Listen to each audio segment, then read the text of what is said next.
In an effort to honor and thank a veteran who protected me and so many others after a ground fire. Listen to what the liar, Brian Williams, just said.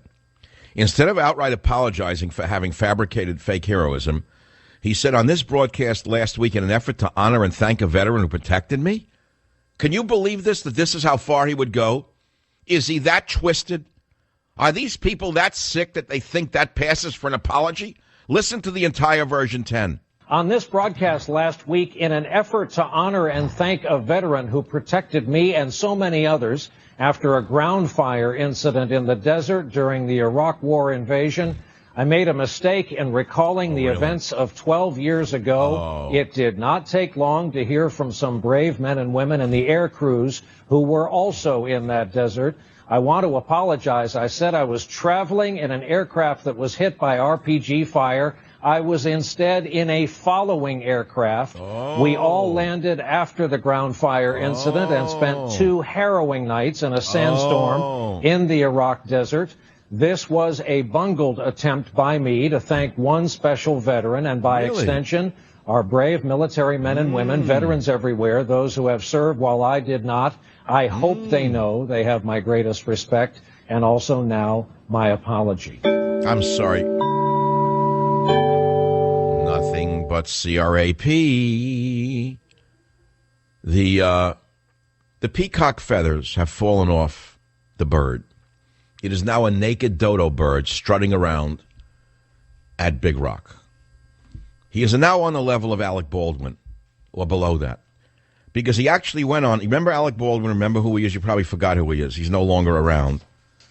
We heard that he's delivering Chinese food somewhere on the Upper East Side on a bicycle. That's a joke. That would be a step up for what Alec Baldwin once was. At least he'd be doing something useful and honest.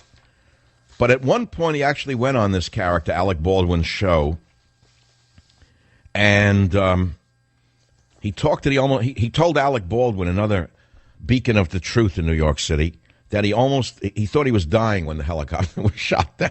Listen to clip 9 for courtesy of Daily Caller. I guess I do say to myself and to others, yes, I can. I've got this. I don't know where that unbridled confidence came from. And I've done some ridiculously stupid things under that banner, like being in a helicopter I had no business being in Iraq with rounds coming into the airframe. But Did you think you would die? Briefly. I mean, I rest my case. This is one liar talking to another, in my estimation. The only rounds coming into the airframe were not, well, I can't. This is a family show, so we'll let that go. No, there were no rounds coming into the airframe. But I can't tell the joke I would tell if this was a stage show. Nevertheless, we see Brian Williams not apologizing, but lying about his, even in the apology he lies. In the apology, he says he lied to thank a veteran. And then he said it was a bungled attempt.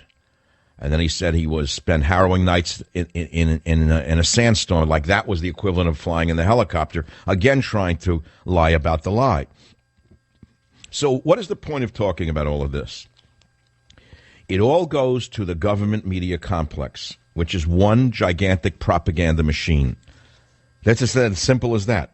Around the clock, day and night, Goebbels, Goebbels, Goebbels, Goebbels, Goebbels, and the news media being Leni Riefenstahl of our time. The Leni Riefenstahl Brigade with cameras covering up for the Fuhrer.